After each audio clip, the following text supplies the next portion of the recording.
বিশ্ব অর্থনীতিতে অনিশ্চয়তা চললেও গেল বছরের তৃতীয় প্রান্তিক জুলাই সেপ্টেম্বরে বাংলাদেশে নিট বিদেশি প্রত্যক্ষ বিনিয়োগ দাঁড়িয়েছে ৩১,৫১,০০,০০০ যা আগের বছর একই সময়ে ছিল ১০,৪৩,০০,০০০ অর্থাৎ বছর ব্যবধানে প্রবৃদ্ধি হয়েছে ২০২%।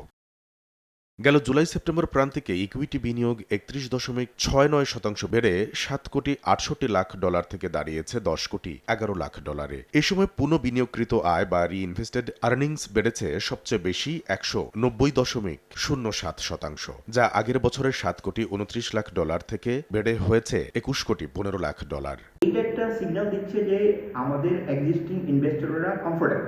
এখানে যদিও রেগুলেটরি ব্যারিয়ার, ইনকনসিস্টেন্সিস বা কাস্টমস হ্যাসেল সহ আমদানির ক্ষেত্রে অনেক বিষয় জটিলতা রয়েছে, কিন্তু যারা এক্সিস্টিং ইনভেস্টর তারা বিষয়টাকে তারা অভ্যস্ত হয়ে গেছে। কিন্তু নতুন করে আমাদের ফরেন ডিরেক্ট আসার জন্য, নতুন ইনভেস্টরদের জন্য যেই ধরনের একটা কন্ডিউসিভ এনভায়রনমেন্ট, ইনভেস্টমেন্ট ক্লাইমেট আমাদের অফার করা দরকার, সেটা আমরা এখনো করতে পারিনি। ২০২৫ সালের দ্বিতীয় প্রান্তিকে নিট এফডিআই ছিল $৩০,৩৩,০০,০০০, যা আগের বছরের একই প্রান্তিকের তুলনায় ১১.৪% বেশি।